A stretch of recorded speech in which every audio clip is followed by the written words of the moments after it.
Boa tarde. Boa tarde. Até o microfone deles aí, porque eles não estão. O microfone não foi acertado. Aqui, ó.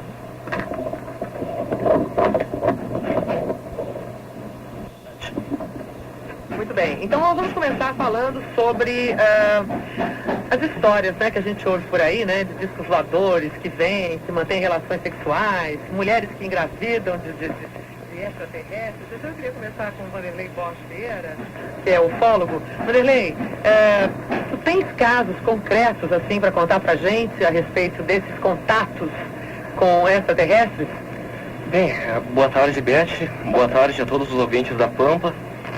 E eu quero agradecer a essa oportunidade que a rádio deu de expor esse assunto tão fascinante que é a ufologia. Com certeza, né? É fascinante mesmo. Agora, indo à pergunta, eu queria dizer que existe muitos casos de contato, muitos pesquisados por ufólogos competentes, muitos que são doutores, né, especialistas no assunto. E, de fato, temos notado um interesse dos extraterrestres em contratar as pessoas de uma forma misteriosa. Porque existem dois tipos de contato, vamos dizer assim. Aqueles que acontecem de uma maneira espontânea, em que os extraterrestres tratam bem as pessoas e as levam para suas naves, etc. E as chamadas abduções, onde o depoente é levado à força para dentro do OVNI e lá ele é submetido a uma série de exames. E logo depois, o mais interessante é que, em muitos casos, sua memória é apagada e ele é colocado num lugar desolado. Isso voltando a se lembrar da ocorrência só sob hipnose regressiva. Muito interessante. Agora, essas aparições, assim, quer dizer, a gente... o professor Jorge Ducati, astrônomo da UB, está aqui. Boa tarde, professor. Boa tarde. O senhor sabe que o nosso debate hoje é sobre ufologia, né? E eu queria saber da sua experiência como ufólogo, enfim, eu queria que o senhor falasse, né, sobre a sua experiência. Não, primeiro um esclarecimento, eu não sou ufólogo. Na atividade intelectual, o método científico. Bom, mas a astronomia, então vamos falar da astronomia, né? Já que o senhor é astrônomo. Claro. Tá, então vamos falar da astronomia. Tem alguma ligação a astronomia com a ufologia ou não tem nenhuma ligação?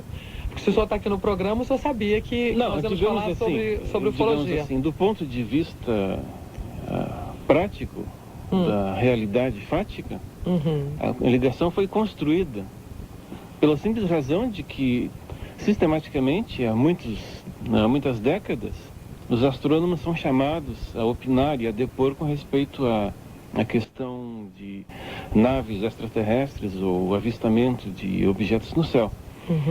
Digamos assim, do ponto de vista estritamente científico, não haveria por que chamar um astrônomo para opinar sobre isso.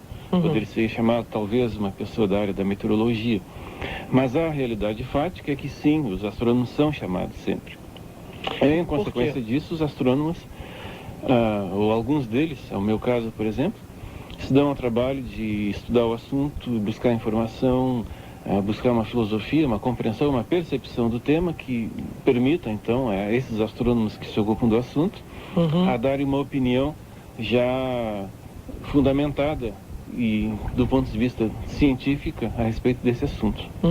É o que aconteceu comigo, por exemplo. Sim, mas sim, então eu queria que o senhor desse maiores detalhes sobre como é que isso ocorre, por exemplo. Eu lhe fiz uma pergunta, né, da astronomia, da ligação da astronomia com a ufologia.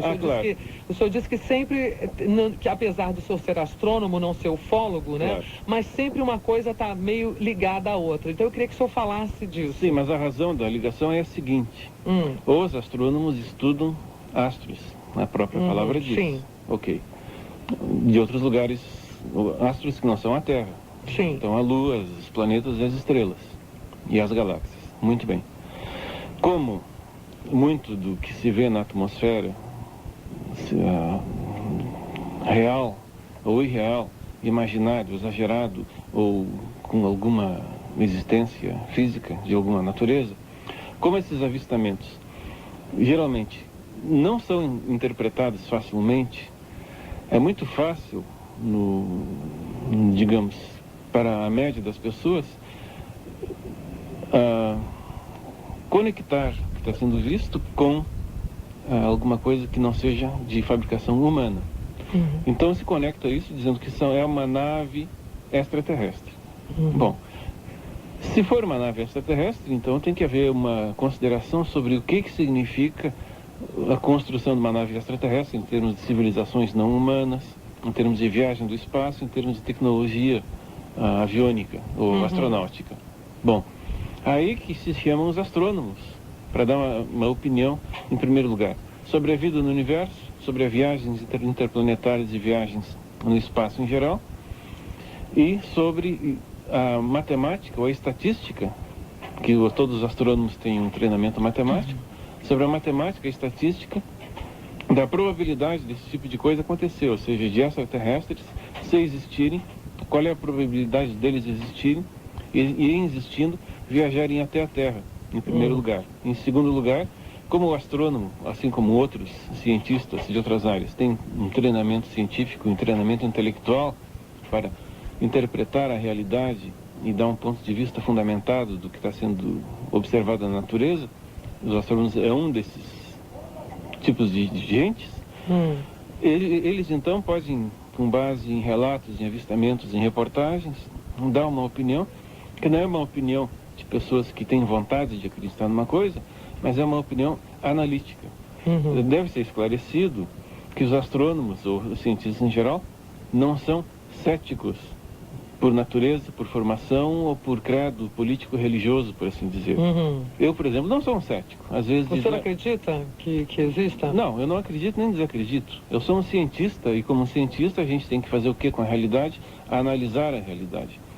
Seria muito interessante que existissem discos voadores, a nossa vida poderia até ter mais graça se nós tivéssemos correlações ou relações. Será que é isso que as pessoas procuram quando colocam aí que apareceu? Agora, não é porque a gente acha interessante existir disco voador e que certas coisas que se vêem no cinema podem passar a acontecer, que a gente vai baixar as defesas intelectuais e as defesas críticas e aceitar, digamos, fatos ou relatos com pouca comprovação, com pouca evidência científica, ou com pouca evidência, mesmo fática, normal. Professor, até agora, todos esses fatos que foram narrados, existe alguma comprovação científica? O senhor conhece algum caso assim que tem uma comprovação científica? Por exemplo, eu tenho alguns exemplos aqui, eu até vou citar. Eu tenho uma amiga minha que ela é oficial da aeronáutica e ela infelizmente não pôde vir aqui porque a aeronáutica não permite, né, que se dê depoimentos. Mas eu posso contar o fato porque ela me narrou. Então ela, como oficial da aeronáutica, ela de vez em quando ela tira serviço como oficial de dia, né, dentro da base aérea. E ela, por várias vezes, durante o plantão dela, ela foi acordada, né, por pessoas que ligavam para a base aérea. A última até aconteceu há alguns meses atrás. Ela esteve na minha casa uns dias me contando assim que ela ficou surpresa. Ela estava dormindo, né, no horário do serviço de dia, e ela foi acordada por um cidadão que estava em Pelotas, um celular, né? E ele disse assim: olha, eu estou desesperado porque eu estou vendo na minha frente um OVNI enorme, né? E ela disse assim, daí ela disse para ele assim: mas o senhor me dá o seu celular, então, me dá o seu telefone que eu vou entrar em contato com o senhor, né? Porque aí tem como acionar os caças da base aérea, enfim, para irem atrás, enfim. E aí ela ligou novamente para ele, pelo telefone, e ele atendeu, não era trote. Ele disse: olha, eu estou aqui parado, eu estou estático aqui na estrada. Ele estava indo de Rio Grande para Pelotas. Isso foi semana passada? Não foi semana passada não, já tem um tempo isso. Isso já tem um tempo. Isso que eu estou narrando já tem um tempo, já tem alguns meses. Ela me contou na semana passada. E aí ela disse: bom, eu não posso, porque o custo da aeronáutica para colocar um desses caças no ar é enorme. Sim, justamente, né? Que eu ia comentar. É muito grande. Então não é qualquer ligação que eles podem acionar esses caças para irem atrás. Então o que ela fez? Ela acionou o Sindacta 2 em Curitiba, né, para que o Sindacta 2 tentasse detectar a presença realmente desse OVNI. E dessa vez não foi detectado. Parece que, inclusive, os radares aqui do Salgado Filho também ela acionou e tal. Enfim, ela não colocou os caças para irem atrás. Já numa segunda vez, um cidadão em Viamão, no mesmo serviço dela, ligou, constatou-se, o Sindacta 2 pegou e os caças foram atrás, só que não conseguiram pegar. Quer dizer, são coisas que acontecem, né, que a gente fica meio perplexo. né? Porque o Sindacta 2 só aciona quando realmente tem alguma coisa estranha dentro do território nacional, né? Então eu queria saber do senhor, que o senhor falasse aí, o que o senhor acha disso? Ok, são 3 considerações. A primeira, nós não sabemos interpretar tudo o que acontece na nossa atmosfera. Certo. Por 2 razões. Uma, ou porque são fenômenos novos, outra, porque são fenômenos que nós temos dados incompletos. Assim como a tua colega, a amiga, que fez um relato, eu tenho muitos outros relatos, inclusive de especialistas, operadores de radares, de coisas que acontecem na atmosfera terrestre que não são interpretáveis, ou a gente não sabe o que é. O que não significa que sejam naves extraterrestres. Podem ser outras coisas. Agora, com base numa informação, num avistamento, numa coisa que é uma realidade, porque o objeto eventualmente está ali, tem pessoas enxergando. Dizer, com base nessa informação nua e crua, que é uma nave extraterrestre, isso é muito problemático, em primeiro lugar. Em segundo lugar, os 2 avistamentos mais notáveis e noticiados no último ano, eu fui procurado, inclusive o segundo deles foi agora em 20 de março de 96, na entrada da primavera, casualmente. Milhares de pessoas estavam vendo um OVNI do Rio Grande do Sul, da Bacia do Prata, até Minas Gerais. Eu passei um certo trabalho, primeiro, para convencer a imprensa que o que estava sendo visto era, sem a menor sombra de dúvida, o planeta Vênus, inclusive provando com uma filmagem que eu fiz, que era o planeta Vênus filmado através de câmeras desfocadas. Eu produzi o meu OVNI e mostrei na televisão. Sim. Então esse assunto foi, digamos, a coisa mais noticiada que andou por aí nos últimos tempos. E não era. Eu queria pedir para o Juvanir Medeiros Miranda e para o Vanderlei Borges Vieira que prestassem atenção agora, porque a gente vai botar no ar uma ouvinte que vai contar um caso para a gente. E eu gostaria que vocês participassem, que vocês falassem, tá bom? Porque senão fica só o professor Jorge Ducati falando e vocês que têm toda essa experiência como ufólogos, enfim. Vamos falar com a Noêmia dos Moinhos de Vento. Boa tarde, Noêmia. Boa tarde, tudo bom? Tudo jóia, e você? Tudo bom. É o seguinte, eu sou assim fascinada por esse assunto de discos voadores. Eu não vou entrar muito em detalhes, porque eu acho assim, por não poder.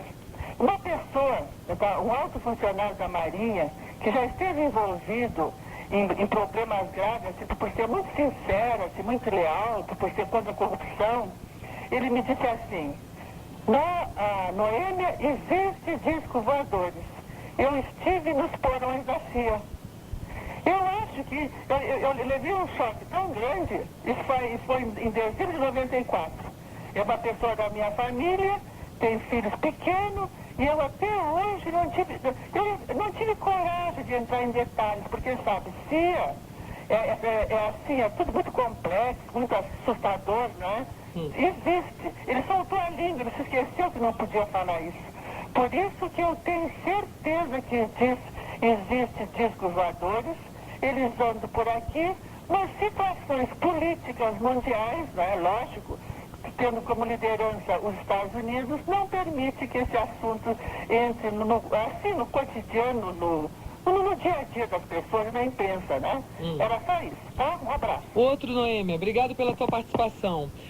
Giovanni, você que é coordenador da Sociedade de OVNIs, o que você tem a dizer a respeito disso? Bom, há muito tempo se fala que existe um plano, se fala, né? Eu estudo isso, eu não posso dizer que é isso ou não. Que se fala que existe um plano dos governos em esconderem a verdade sobre os possíveis seres extraterrenos que vêm à Terra, né? Quer dizer, existem os OVNIs, isso sem dúvida nenhuma, né?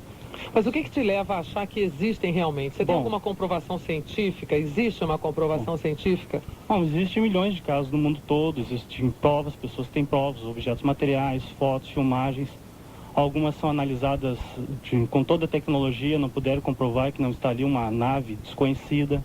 Existem pessoas, algumas de minha alta confiança, que viram seres extraterrenos, fizeram contato. Enfim, são relatos que existem desde o tempo... Esses contatos, como é que são feitos, ô Giovanni? Como é que são feitos? Eles chegam, de repente... Eu vou só contar um caso para vocês de anos atrás, que eu acho que vocês devem se lembrar disso. Foi uma coisa que aconteceu na imprensa nacional. Eu até tinha uma amiga minha que eu gostaria que ela falasse. Ela mora em Goiás, porque ela foi até para lá, porque ela faz contatos com extraterrestres, enfim. Eu, particularmente, não acredito, né? Mas eu sou aqui, estou só coordenando o debate. Mas... alguns anos atrás, coisa de uns 8 ou 10 anos atrás, um sujeito aí, eu não me lembro o nome dele, mas foi para televisão, tinha até aí na época o programa do Flávio Cavalcante, alguma coisa assim, não me lembro. E ele foi para lá dizendo que em Vassouras, no Rio de Janeiro, ia haver um grande contato de extraterrestre e convocou toda a população do Rio de Janeiro para ir para lá. Bom, foram milhares de pessoas, engarrafamento na estrada para Vassouras, todo mundo lá esperando e nada aconteceu. Né? Eu queria saber isso, né? Como é que são feitos esses contatos e quem é que diz assim, olha, eu vou aparecer e na hora não aparece? Porque todas as vezes que as coisas se tornaram públicas, né, que a imprensa foi para noticiar, nada aconteceu. Quer dizer, por isso eu queria saber... Tá bom. O Beth, ocorre o seguinte, existe pessoas e pessoas, né? A ufologia, como em diversas áreas, existe a área que explora, a área que mistifica, a área que mistura com outras áreas que talvez não deveria, não sei. Tá. Então, por exemplo, como eu falei dos contatos, são pessoas que não fazem a mínima questão de falar sobre isso. São pessoas que poderiam escrever livros, ganhar dinheiro, fazer filmagens, também aparecer na TV, ficar famosas, tá? Mas fizeram sem querer, sem estudar isso, pessoas de idades diferentes juntas, opiniões diferentes, religiões diferentes. Isso foi, por exemplo, na praia de Arroio do Sal, aqui no Rio Grande do Sul, várias pessoas de diversas idades, vamos dizer assim, credos diferentes, por acaso viram naves e viram seres também. Eu entrevistei uma a uma separadamente, todas elas viram basicamente a mesma coisa. Mas nenhuma delas fez questão, foi até difícil entrevistá-las, porque elas não queriam. E não foi só a única vez, lá em Arroio do Sal ocorreu outros contatos, ou seja, foi sem querer. Os seres pararam lá, as naves deles passaram por lá, os carros falharam, faltou luz. Isso ocorreu mais de uma vez. As pessoas foram para a beira da praia e viram seres luminosos, ou talvez viram seres mais humanos, se aproximaram até desses seres, que assustaram as pessoas com berros horríveis, né? Enfim, existem muitos casos assim que não são divulgados. Esses casos divulgados, às vezes, é pelo lado digamos assim, do lado das pessoas que querem ganhar algo com isso. Não vou dizer todas. Mas existe, como em todas as áreas, gente que aproveita do assunto e promove coisas gigantescas que custam muito dinheiro, enfim.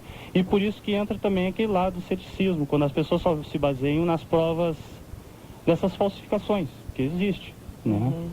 Então, é uma das coisas que existe, assim como existe o lado ruim, existe o lado bom, que não é falado, porque as pessoas normalmente não gostam. Quem vê OVNIs, muita gente vê OVNIs, e às vezes até seres, não gosta de falar. Você já viu? Já vi diversos Você já OVNIs. fez algum contato? Não que eu saiba. Não, você já fez algum contato? Não que eu saiba, porque talvez, muitas pessoas dizem que alguns deles são idênticos a nós. Né? Talvez eu tenha feito e não saiba. E você, ô Vanderlei? Oi. Você já fez algum contato? Você tem alguma experiência pessoal para contar pra gente? Olha, eu tenho até uma história interessante para contar, que aconteceu no... Chega mais pertinho do microfone. Aconteceu no início de março deste ano. Estava eu no pátio da minha casa, né, umas 7 horas da noite, e de repente eu olhava o chegar dos aviões no aeroporto, que eu posso ver as luzes deles se aproximarem daquele ponto onde eu estava. Então, de repente, me aparece uma luz estranha que veio da direção oeste. E se deteve na hora. Eu pensei, podia ser outro avião, mas não, fiquei observando aquilo, certo? E de repente ele começou a brilhar numa intensidade muito estranha para um avião. Peguei um binóculo e olhei, chamei também o meu irmão Flávio para confirmar a aparição junto comigo. E não é que de repente me aparece outro da direção oposta. E os dois começaram a bailar no ar, um em torno do outro, fazer um círculo em pleno ar. E aquilo foi uma coisa fascinante. Eu fiquei olhando com o binóculo, né? E vi que era uma base luminosa que tinha 3 pequenas luzes que giravam em torno. Era uma coisa assim que... Não posso dizer que era uma nave extraterrestre, posso classificar como um OVNI, objeto voador não identificado. Mesmo porque, por causa do tempo de duração do fenômeno, que foi das 7 até as 11 da noite. E o curioso é que um deles se afastou e o outro ficava mudando de direção a todo instante. E por umas 11 da noite, em torno. Era uma coisa assim que foi 4 horas, aproximadamente. Você ficou 4 horas olhando 4 esse horas. objeto? Eu tenho tudo documentado, até passei para o Juvaneiro. Você tirou fotos? Não. Não, infelizmente. Eu não tinha nenhum material à disposição. Eu queria saber do professor Jorge Ducati, astrônomo da URGS, o seguinte: professor, o que o senhor achou dessa história que teve aí do ET de Varginha? O senhor acreditou naquela história toda? Até a Cacete Planeta fizeram depois, né? Aquilo passou a ser, virou piada. Hoje tem até um amigo meu que o apelido dele é ET de Varginha. O que o senhor acha disso? O senhor acha que realmente aconteceu o ET de Varginha? As meninas que viram aquele ET, deu para confiar? O que o senhor achou daquela história toda? A única coisa que existe com relação a esse evento é o testemunho dessas pessoas. A partir disso, nós não temos mais nada de conclusivo, de conhecido, de evidência, a não ser coisas que evidentemente são inventadas. Sim. Se essas pessoas viram ou não viram, inventaram ou não, eu não sei. Agora, o que foi dito depois é absolutamente falsificado, digamos assim, ou difícil de acreditar. Por exemplo, dizer que o cadáver de um desses seres foi levado para a Universidade de Campinas a bordo de um caminhão dos bombeiros, e que está guardado na Universidade de Campinas, é uma coisa assim. Quem conhece o meio acadêmico e quem sabe como funciona uma universidade, por exemplo, a de Campinas, ou por exemplo a URGS aqui de Porto Alegre, sabe que não tem onde esconder uma coisa dessa numa universidade que a coisa não fique absolutamente conhecida. Não é fácil esconder, né? Não é fácil esconder. Imagina, a própria CIA tem milhares de segredos de Estado que vazam sistematicamente e todo mundo fica sabendo, depois de 1 ano, 2 ou 3. Seria absolutamente inconcebível que segredos de discos voadores estejam guardados durante décadas sem vazamento. Mais bem guardados que os maiores segredos políticos. Inclusive aquele filme que há pouco tempo foi mostrado pelo Fantástico, né? De um extraterrestre sendo operado, enfim. Depois descobriu-se que era tudo uma grande montagem, né? Eu nem soube disso. Depois foi descoberto, apareceram, cortavam e tal, e depois descobriram que aquilo tudo ali era montagem. Vocês têm conhecimento disso?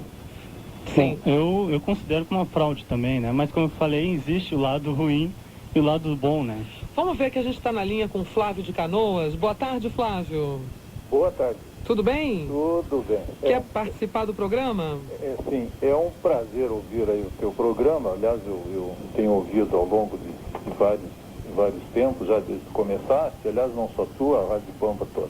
Obrigada. Mas hoje eu estou ligando que para contribuir de alguma forma com o tema que sempre realmente me preocupou, ou curiosidade melhor, na verdade eu vou contar algumas coisas, algumas experiências, e depois as pessoas que estão ouvindo, ou mesmo vocês, possam tirar algumas conclusões. Na verdade é o que se faz na vida, né? Ouvir as pessoas e depois concluir. Claro. Bom, eu trabalhei 30 anos quase com equipamentos de radares, com coisas desse tipo na aeronáutica. Eu não vou me identificar, aliás, meu nome não é esse. Sim. Por razões que óbvias, que eu até respeito e acho que as autoridades todas têm razão, porque não poderiam a cada 5 minutos desmentir isso, confirmar aquilo. Tem mais que fazer, digamos, em outras palavras. Sim. Bom, em princípio eu sempre fui cético nisso aí, como em qualquer outra coisa. Eu acho que a gente tem que, de maneira inteligente, tentar descobrir a razão das coisas e tal. Como eu passei 10 anos, praticamente, enquanto eu fazia faculdade e tal, trabalhando à noite, então eu passei esse tempo todo observando a noite toda o céu de Porto Alegre. Então, eu trabalhava nisso, entre aviões descendo, subindo e tal. Eu não tinha o que fazer mesmo, ficava olhando os 360 graus que eu tinha na frente, mais equipamento e tal. Bem, nenhuma oportunidade apareceu no 170 graus aqui alguma coisa que eu visualmente não consegui identificar. Alguma coisa andando a uma velocidade muito alta e tal. Aí eu chamei outro colega, pô, vem aqui, tem um negócio estranho aqui, porque eu fiquei dando um tempo, pensei que era aquela estrela cadente que dá aqueles brilhos, né? Demora um segundo ou dois e some. Mas nada, ficou andando aquilo, daí eu peguei o binóculo, nós tínhamos equipamentos visuais e tal. Aí, enquanto isso, chamei um outro colega de uma outra sessão, olha aqui, sobe aqui, vamos ver isso aqui e tal. O cara disse, pô, tu tá vendo? Não tô sim e tal, sobe aqui. Aí ele subiu lá, mas...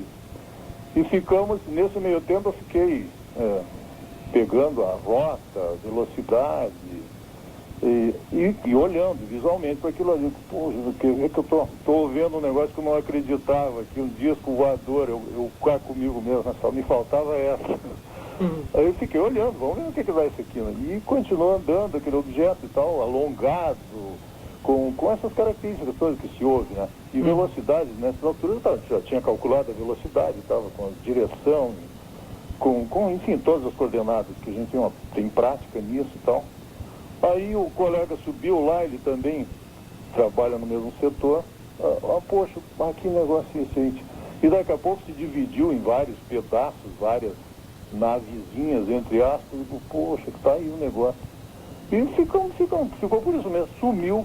Aí nós calculamos a velocidade, dava quase uns 30 mil quilômetros por hora, e os rumos determinados e tal, o horário exato, porque nós tínhamos como fixar o horário que começou e que sumiu. Enfim, nós calculamos dentro do que a gente tem condição realmente de saber. E ficou por isso mesmo, né? Não sei o que é. Rapaz, será que esse troço era um disco voador? Não era, não sei o que era. Então, até porque a gente passou a vida inteira se distinguindo uma coisa de outra, de aviões, disso, daquilo. Ficamos sem saber o que era.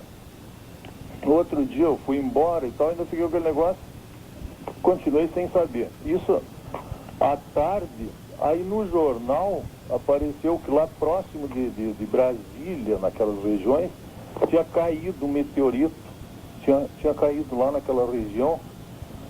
Aí nós traçamos exatamente aquela direção, aquela velocidade, e vamos ver se era aquele, eu ainda pensei. Na volta eu peguei minhas anotações lá no aeroporto e com o colega calculamos a velocidade, o deslocamento, né, em graus. Realmente foi aquilo.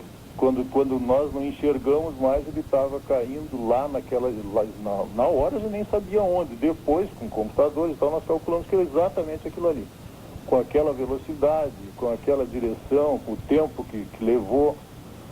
Quer dizer, se eu não tivesse sabido, eu mesmo, com a experiência que eu tenho, que um jornal, que alguém viu que caiu um meteorito em tal local, até hoje eu estaria pensando e afirmando ter visto alguma coisa que eu não consegui na época saber o que era, mesmo com a experiência toda que eu tenho. Então, isso é uma coisa que comprova que a gente tem que ter certeza, tem que ter muito conhecimento para conseguir dar uma opinião um pouco mais avaliada a respeito da história. Porque eu vi também várias vezes, ouvi de pilotos descendo aqui apavorados, comandantes, copilotos, pessoal de cabine, de avião, descendo aqui, os caras, quando estavam comigo aí em cima, que nós começávamos, pegávamos a turma em cima de Curitiba até aqui. Então, quantas vezes aí por cima de Lages, aí por cima, quando o pessoal começa a descer, que vem aí a 20 mil pés, aí começam a descer e tal, o pessoal assim de 2 em 2 segundos apavorado, e eu sabendo que a gente sabe distinguir alguém que está falando apavorado, que está tranquilo, esse tipo de coisa. Dá para perceber, né? Esse tipo de coisa, né? E eu ouvi, sim, comandantes de aviões, caras experientes, todos eles, nenhum é comandante que tem menos de 20 anos de comando. Para ser comandante tem que ter uma certa experiência. Não é uma certa, é uma muita experiência. Não é conversa, não. E então, eles mesmos se enganavam. E várias vezes aqui e desceram apavorados. Olha, pá, só tem um negócio aqui acompanhando meu avião e tal. E eu estava olhando, podia ver, podia conferir com equipamentos e tal. Na verdade, eram planetas, eram coisas desse tipo, e que parece acompanhar o avião mesmo, mas isso engana alguém experiente, como um comandante de avião que tem 20 mil horas de voo, coisas desse tipo. Quando chegavam aqui, os dois, comandante e copiloto, apavorados, e eu sei diferenciar uma coisa de outra, até porque eu tinha 30 anos de prática. Sim. E quando chegavam aqui, sei lá, os caras davam uma voltinha ali pelo aeroporto, chegavam lá, descia por lá, me chamavam, tá, batia um papo e tal. Olha, tal, vamos fazer o seguinte, o meu copiloto, tá, porque quem fala normalmente com o pessoal é o copiloto, não é o comandante. Sim. Né? Aí ele, porque o meu copiloto estava meio apavorado e tal, desconversava, e ele não tinha nada a ver com isso, não. Eu sabia que na verdade ele também tinha dito, isso estava junto na história. Mas então ele, não, deixa pra lá, não é bem isso, tá, desconversava no fim da história. E eu realmente sabia que não tinha sido nada, porque aqui no Rio Grande do Sul seguido acontecem essas coisas, todas, sem exceção. Isso que essa moça oficial aí da base... que eu narrei aqui, né? O fato que eu contei. Isso aí é comum, até na base não é muito comum, provavelmente. O comum é o pessoal que lida com radares nossos. Cada 10 minutos alguém liga para o outro a respeito disso. Não é só disso, é a respeito de coisa que até Deus duvida. É verdade. Então isso aí é uma coisa rotineira para quem trabalha nisso. Só que as pessoas, uns são desonestos direto. Sim. Mentira, chute. Outros pensam que é aquilo ali. Porque eu não duvido da honestidade de muitos, eu duvido do conhecimento. Porque quem quer ver alguma coisa, vê tranquilamente. A gente vê até a mulher ficar grávida psicologicamente, vai lá, não é nada. Então a cabeça das pessoas, o cérebro faz coisas incríveis nas pessoas. Se alguém tiver medo, experimenta. Alguém que tiver com medo muito grande de alguma coisa para ver se não vai ver até fantasma. Com certeza vê. Quem quer ver, vê. Agora, há que se discutir. Eu meio que duvido um pouco disso que você está dizendo, porque às vezes a gente ouve amigos, eu tenho amigos meus, assim, que viram a coisa perto, não é uma coisa longe, mas aquele facho de luz enorme. Eu não duvido da honestidade das pessoas que estão dizendo a coisa. Claro que tem pessoas que inventam, até para ter, né, para ter acesso à imprensa, para poder aparecer. Não é isso seria desonestidade, mas não é isso. Eu acho que se submetesse essas pessoas a um exame psíquico, seja lá, eles estariam falando a verdade. Eles pensam que é isso mesmo. Eu não digo que seja desonesto, eles têm certeza que viram um fantasma, vamos esquecer o disco voador, qualquer outra coisa. As pessoas afirmam com a maior honestidade que é aquilo ali, só que não é real. Isso é criado pela imaginação. Essa é a minha opinião. Essa é a minha opinião. Agora, obviamente, se um dia aparecer, e também eu tenho a mesma opinião desse moço que falou, esse astrônomo, que é claro, não é impossível, mas o impossível, eu acho, seria, né, nessa nossa dificuldade que se tem de fazer qualquer coisa que alguém possa guardar um segredo, é simplesmente do meu ponto de vista, do que eu tenho de conhecimento, pelo menos do Brasil e algum do exterior, é humanamente impossível se guardar um segredo desse. Eu duvido. Olha, eu apostaria, até se fosse o caso, a minha vida nisso. Jamais alguém conseguiria guardar um segredo desse tipo. Eu também acredito que não. Também. Todo mundo é besta, quer dizer, o repórter vai engolir as pessoas mesmo que estão ali, porque não é possível. Eu simplesmente não acredito ser possível guardar um segredo desse. Para mim, isso é tudo ficção, né? As pessoas que escrevem a ficção científica, pronto, escreve o que bem entender, que o presidente dos Estados Unidos assinou não sei o quê na testa do ET. Ficção científica, tudo bem. Agora, a realidade é outra, provavelmente muito diferente. Agora, eu ainda aposto que as pessoas não são desonestas quando afirmam determinadas coisas. Eles pensam que estão certos. porque a gente vê alguma coisa. Se eu estou vendo... Nesse caso, então, quem afirma que o mágico tira um coelho da cartola não está mentindo. Ele tirou na minha frente o coelho da cartola. Eu achei que aquilo ali é real para mim, é. Só que todo mundo sabe que não é. Mas e daí? Alguém estaria mentindo se dissesse que viu alguém tirar um coelho da cartola? Não seria mentira. Então, quantos coelhos de cartola se tiram por aí afora? Eu deixo isso para as pessoas analisarem. Com bom senso. Tá bom, Flávio. Muito obrigado. Muito obrigado pela sua participação. Professor Jorge Ducati, eu queria que o senhor falasse aí a respeito dessa afirmativa do Flávio. Eu concordo com tudo que ele disse. Digamos, o Flávio é uma pessoa experiente. Eu acho que o Flávio foi controlador de voo, hein? Eu conheço outros controladores de voo, inclusive já tive alunos meus do ramo. Conversei com ele sobre isso. Claro que acontecem coisas estranhas.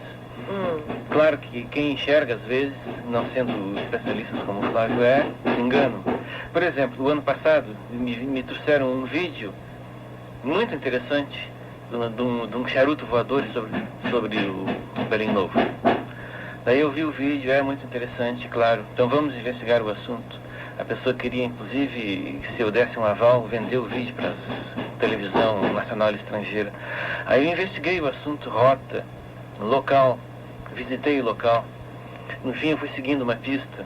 Cheguei até o aeroclube, aquele de Belém Novo, ali na Zona Sul. Ah, o aeroclube. Claro, o objeto era aquele dirigível da Pepsi Cola.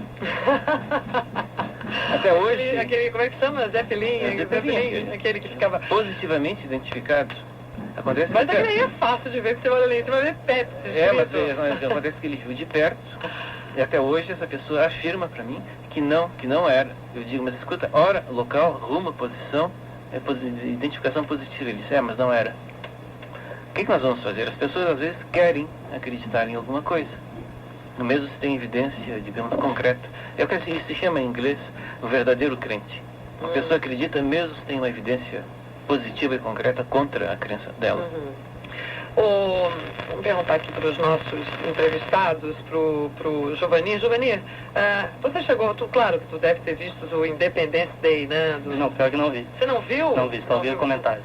Pois é, eu queria saber, você viu? Eu vi. Pois é, eu queria saber, assim, fora a nacionalidade, né, que o filme aborda muito, né, de bandeirinhas, Estados Unidos, enfim, o que tu acha que ali tinha alguma coisa de verdadeiro naquele filme? Você achou que aquilo ali realmente pode acontecer, que aquilo ali já aconteceu, ou que é mesmo que o filme trata, pura ficção?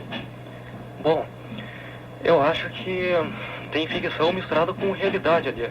Porque tem um fundo de verdade nessa história.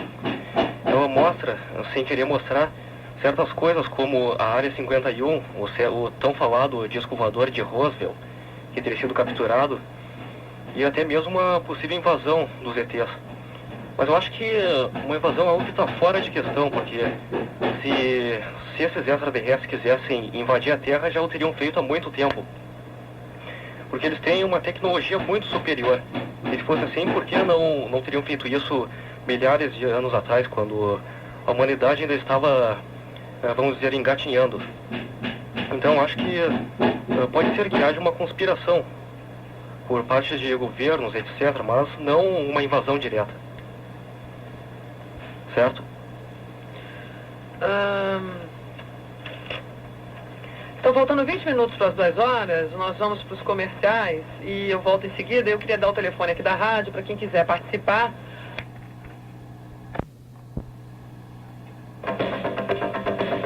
Então, faltando 16 minutos para as 2 horas e nosso debate hoje é sobre ufologia, sobre OVNI. Se você quiser participar, é só ligar o 2338855 e 2338899. Vanderlei Borges Vieira, que é ufólogo, quer fazer aí quer explicar melhor por que ele chamou os ufólogos de doutores, é isso? Exatamente.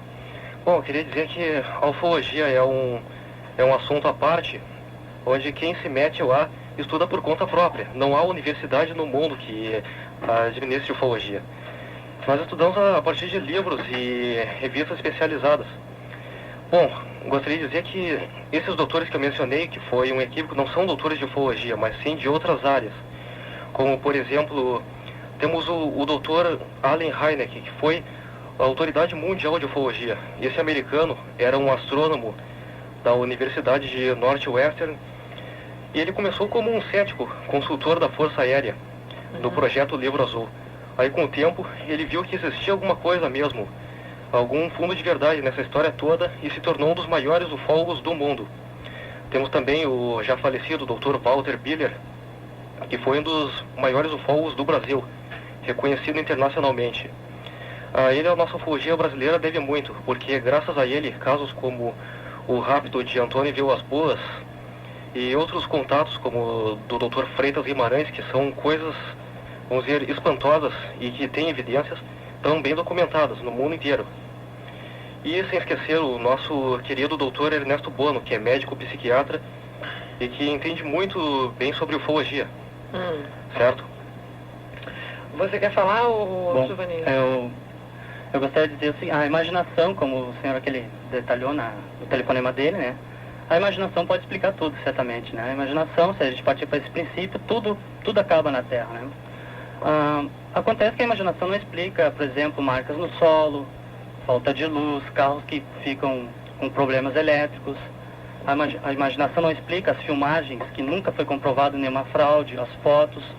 A imaginação não explica marcas no corpo de pessoas que se dizem abduzidas, marcas que... E também evidências que já caíram dos OVNIs, como por exemplo metais, etc. Metais que não tem na Terra igual ou com pureza totalmente inacessível à nossa tecnologia atual. Enfim, a imaginação explicaria nisso. A imaginação só explica os fenômenos aéreos no espaço, né? Agora, um disco voador com janelinha, com forte luminosidade, que para a 15 metros de uma pessoa que simplesmente é cética até aquele momento, a imaginação não explicaria isso, né? Uma pessoa cética não veria, de repente, de uma hora para outra, um disco voador em cima dela, né? Isso não tem caso, tem vários casos desse jeito aqui em Porto Alegre mesmo, né? Bom, entre o acreditar e o não acreditar, está algo muito além, eu diria que é verdade, algo que nem o pesquisador, nem o cético não chegam a ela. Podem se aproximar, mas jamais chegar à verdade, que está muito bem oculta, certo? Que, vamos dizer assim, esses seres extraterrestres, ou poderíamos chamá-los de extrastacionais, porque não podemos dizer que este ser veio de Júpiter ou de Alfa do Centauro, mas sim de, podemos dizer que veio de um outro lugar. Não, porque Júpiter não já foi constatado que não tem vida, né, professor? É meio complicado. Júpiter Quer dizer, se houver... Professor, vamos pensar assim, né? Se houvesse vida, seria assim, há quantos milhões de anos-luz, assim? Não precisa ir tão longe. Aqui, Alfa Centauro, que é a estrela mais próxima do Sol, se tiver planetas, a gente sabe que Alfa Centauro é uma estrela quase igual ao Sol, então, quem sabe, até pode vir de Alfa Centauro, se houver planetas, se tiver vida, se a vida for inteligente, se a civilização for tecnológica, e se a civilização tiver construído naves para visitar o Sol. Se é uma sequência de 5 Cs, aí fica complicado. Mas tudo bem, se todos esses Cs ocorrem, eles vêm de Alfa Centauro. De Alfa Centauro, seria a mais próxima da Terra. A estrela mais próxima, digamos, e tem mais... Quantos milhões de anos-luz na frente? Não, Alfa Centauro fica a 40 trilhões de quilômetros. Nossa. São 4 anos-luz. 4 anos-luz não é muito. Não, então. dá quase para pegar com a mão. Tão pertinho que está com relação a outras estrelas. Sim, digamos. com certeza. E Alfa Centauro teria o seu próprio Sol também, que foi descoberto isso há pouco tempo, que existem outros... Não, a estrela Alfa Centauro Sim. é uma estrela muito semelhante ao Sol. Ou seja, os planetas hipotéticos, até hoje não descobertos, caso existam, que estariam em torno de Alfa Centauro, gozariam de um regime de radiação igual ao da radiação solar que nós gozamos. Isso, digamos, é uma condição não desfavorável para a vida. Agora, com a rapidez com que se falam, né, que esses OVNIs se deslocam, quer dizer, eles poderiam estar bem mais longe do que Alfa Centauro? Claro, não são obrigados a vir da estrela mais próxima, pode vir de outros lugares. Giovanni, eu queria falar sobre uma coisa que eu já ouvi várias pessoas que estão apaixonadas por ufologia dizendo da desmaterialização. Você acredita nisso? Quer dizer, os extraterrestres, eles se desmaterializam, eles aparecem aqui, se desmaterializam e aparecem em outros lugares? Pois é, primeiramente, vamos supor que não são extraterrestres, vamos supor que são não humanos, pelo menos nosso padrão de humanos. Eu estou supondo porque eu Eu não vi eles vindo de outro planeta, não posso dizer que eles são. Ou quem sabe extrastacionais, que é um termo mais abrangente. Sim, pode ser que seja de outra dimensão, ou vamos dizer que seja de outro planeta. Bom, pela nossa física atual, dizem que é impossível, né? É impossível. Bom, antigamente também se dizia que era impossível voar, dizem que era impossível que o homem fosse a lua, e diziam que era impossível muitas coisas. Pessoas dignas de autoconhecimento diziam que era impossível muitas coisas que hoje é possível. Inclusive, em 1800 e alguma coisa, a França declarou que nada mais ia ser descoberto, porque já tinham descoberto tudo que tinha para se descobrir. Claro que a história nos dá exemplos, então, que a ciência costuma se enganar muitíssimo, né? Bom, esse caso da desmaterialização é muito comum, tá? Isso explicaria que talvez esses seres, e eu tenho registro de casos assim, tá? De naves que somem e aparecem, isso explicaria que esses possivelmente sejam de outra dimensão. Para nós ainda é um pouco complexo isso, né? Nós não podemos compreender ainda o que é outra dimensão. Mas vamos dar aquele exemplo das ondas de rádio que... várias ondas, diversos tipos de frequência andam ao mesmo tempo na Terra. São milhões e milhões de ondas que passam ao mesmo tempo, uma pela outra, sem dar interferência, né? Então talvez seja algo semelhante. Talvez mundos paralelos ou mundos de outras dimensões estejam ao mesmo tempo no mesmo local. E esses seres têm tecnologia para vir para o nosso mundo, né? E para outros, quem sabe. É isso. Eu concordo com ele. E acho que ainda resta muito a descobrir. Que isso aí que chamam de ufologia é apenas a ponta do imenso iceberg de descobertas, coisa espantosa que ainda está por vir. Por que não? E as operações espaciais que dizem que são feitas, vocês conhecem? Já tem alguma comprovação? Vocês têm algum fato para contar sobre isso? Eu já ouvi várias pessoas dizendo que foi operada por um extraterrestre. Você sabe de alguma história? Bom, eu pessoalmente conheço pessoas que dizem que inclusive trabalharam com seres extraterrenos, só que não em forma do nosso corpo físico, como nós conhecemos, em forma de outro corpo, né? Que seria um corpo astral chamado, né? O professor está rindo. Realmente professor Jorge, não, tá rindo aí. Tô lembrando de uma piadinha. Então conta pra gente, Conta a piadinha pra gente, professor. Não, na verdade foi uma outra ocasião que eu estive nesse mesmo estúdio com o Raul Moreau. Claro, não foi uma piada, foi uma coisa séria. Ele tem uma pessoa da família que foi operada à distância, operação astral, como se chama, eu acho, por espíritos, e a pessoa efetivamente se curou e ficou boa. Tudo bem, digamos, eu não vou discutir esse tipo de coisa que eu não entendo e que há milhares de pessoas que passam por esse tipo de experiência. Agora, uma coisa que eu sempre faço questão de fazer é incluir tudo isso num contexto um pouco mais amplo. Qual é o contexto psicossocial em que tudo isso acontece? As operações astrais, tudo bem, mas coisas mais graves, digamos, ou mais danosas, ou piores, que é esse ressurgimento, esse surto de astrologia, de esoterismo, de crenças em coisas não comprovadas, não científicas, a vontade que as pessoas têm de acreditar em qualquer coisa, inclusive esses métodos todos, infelizmente hoje em dia chamados de autoajuda, que em 99,9% é a mais grossa e lamentável picaretagem inventada de dentro da cabeça de pessoas vigaristas só para tirar dinheiro dos crédulos. Por que são crédulos? Por duas razões. A primeira é que cada vez as pessoas têm menos acesso à educação. A segunda é que o tecido social em muitos lugares, no Brasil é um grande exemplo, está se desagregando. As pessoas não têm mais fé nas estruturas, se sentem perdidas, se sentem sem suporte, sem apoio físico, econômico, psicológico, sentimental. O que elas fazem? Elas procuram outros caminhos. Então é por isso que a credulidade, a vontade dessas pessoas de aceitarem alguma outra coisa se substitua. Talvez já tenha uma maneira de querer viver melhor, né? Sabendo que existem outras coisas. É uma esperança. Uma esperança de que a vida pode ser melhor, vão chegar e vão nos salvar finalmente. Os espíritos vão nos ajudar, já que o governo não nos ajuda. Mas isso não é uma tendência só no Brasil, né, professor? Isso é uma tendência mundial, né? Na maioria dos lugares. Sim, porque todo mundo acaba sempre voltando ao mesmo assunto, né? Viu, apareceu, enfim. Uma coisa que eu queria perguntar para vocês, se vocês tiveram a oportunidade de ler o livro O Santo Sudário, do J.J. Bennett, se alguém já ouviu falar desse livro? Mais de uma vez. Você ouviu? Sim. Ele trata o assunto, né, a partir de exames feitos pela NASA no Santo Sudário? Não. Não foi a NASA que analisou. Não. O Santo Sudário, a partir de análises feitas com materiais encontrados, na Suíça e na Alemanha. Sim, ele, a partir daí, ele coloca a vinda de Cristo, a Terra, enfim, ele comenta sobre Cristo e trata Cristo como um extraterrestre, né? Se o senhor leu o livro, o senhor deve ter chegado... Não, eu não li o livro, eu li os relatórios. Ah, não, eu li o livro. Eu li o livro e no livro ele diz que a partir da análise do Santo Sudário feito pela NASA, por técnicos da NASA, não é?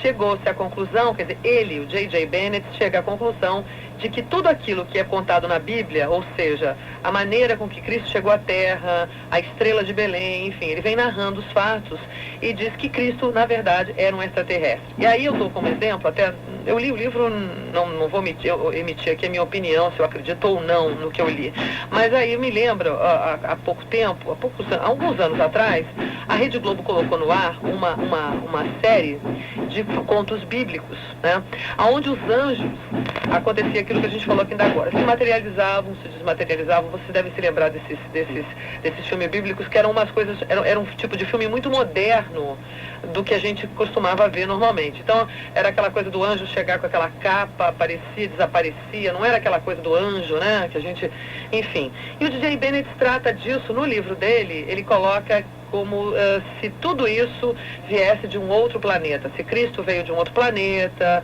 né? A estrela de Belém, na verdade, que guiou os reis magos, era tão forte o facho de luz, né, que ele coloca no livro que aquilo era uma nave que vinha guiando os reis magos até onde estava a manjedoura, onde estava o Cristo. O que o senhor acha disso, professor? Eu não li o relatório da NASA, eu li o livro. Não, é porque não existe relatório da NASA. Sim. O Santo Sudário foi analisado mais uma vez, uns 10 anos atrás, por laboratórios independentes da Europa, onde se chegou à conclusão, aceita pela Igreja, que o Santo Sudário não envolveu o corpo de Cristo, não é da época de Cristo. O Santo Sudário é um pedaço de pano do século IX ou X, ou seja, 800 ou 900 anos depois que Jesus Cristo teria vivido. Ou seja, esse livro, em primeiro lugar, ele está baseado sobre coisas que, na verdade, não existiram. Em segundo lugar, são inventadas. Ou seja, esse autor, Bennett, ele não pode ser ignorante. Ele é mal intencionado. Ele é o que se chama... Ele é um desses que o senhor colocou aí. Um desinformador, um vigarista. É verdade. O senhor acha isso? Não. Se ele está dizendo que o Santo Sudário não sei o que, vestiu Cristo, e a gente sabe, a Igreja aceita isso, que o Santo Sudário não é do Aliás, a Igreja já está colocando até meio em dúvida isso também, né? A gente no outro dia saiu uma matéria a respeito disso, que a Igreja já está colocando em dúvida de que esse Santo Sudário de Turim seja o Santo Sudário mesmo, né? Pois é desse que nós estamos falando. Sim, é desse que eu estou falando. Não, a Igreja aceitou os resultados dos laboratórios suíços e alemães. Isso faz uns 10 anos. Sim, mas semana passada, professor, saiu... Voltaram ao assunto. Voltaram ao assunto e a Igreja já põe em dúvida tudo que foi discutido. O interessante é que um pouco antes de dar essa notícia, 10 anos atrás, eu me lembro, eu era pequeno, mas eu já era pequeno, era novo, né? Eu me lembro que coisa de um ano antes foi dado, parece na revista Veja, que a NASA havia feito descobertas importantíssimas sobre o Santo Sudário. Descobertas que colocaria de novo o assunto em pauta, de ele ser extraterrestre, ele ser super poderoso, enfim. Logo depois veio essa notícia que não era. Logo meses depois, menos de um ano depois, veio essa notícia que não era. Como se fosse importante, de repente, tapar aquela descoberta, mas foi na revista Veja, se não me engano, que saiu. Olha, eu dou 1 minuto para cada um agora colocar aí, dar seu telefone para qualquer contato imediato que as pessoas queiram fazer com vocês. Pode começar aí pelo Juvanir Medeiros, coordenador da Sociedade de OVNIs. Fala, Juvanir. Então, o SOL, Sociedade de OVNIs Luz, são alguns amigos que estudam ufologia, né? Estudamos neutramente, ou seja, nós colhemos fatos, enfim, analisamos, né? Não temos nenhuma tendência, digamos assim, nem muito cética, nem muito mística. Nós estamos estudando, não podemos declarar nada se é isso, se é aquilo. Bom, o Vanderlei também faz parte do nosso grupo, né? As pessoas podem entrar em contato, tá, com o colega Alexandre pelo telefone 246 71 44. Ok, vamos rapidinho, professor Jorge Ducati, por favor, para as suas considerações finais. A universidade tem como função o ensino, a pesquisa, a extensão, a geração de conhecimento e a divulgação desse conhecimento. A minha função como professor da universidade, como diretor do observatório, é trabalhar nesse sentido. Então, nós sempre tentamos, com respeito a essas questões mais obscuras, que no entanto são de interesse público, esclarecer o público na medida do possível, lutar contra essa maré de obscurantismo que se verifica hoje em dia e fazer valer o racionalismo e a busca da verdade. Essa é a função, digamos, a minha função como professor da universidade. Ok. Vanderlei. Bom, eu queria ressaltar, né, que esse 99,9% disso que todos nós falamos é falso, então vamos nos concentrar no 1% de verdade, que só nisso existe uma grandes descobertas, grandes coisas que podemos realmente aproveitar, certo? Vamos dizer que se nós pudéssemos separar todo o lixo ufológico existente, que são as fotos falsas, filmes indefinidos, né, e relatos de terceiros que não dizem nada com nada, nós teríamos algo verdadeiro para nos basear. E é por isso que a gente luta, que a gente busca, certo? Nós buscamos pela verdade, deixamos as fraudes de lado, porque elas são parte do homem. Certo. Eu queria agradecer a presença de vocês aqui, desejar a todos uma boa tarde. Amanhã às 10 horas a gente está de volta.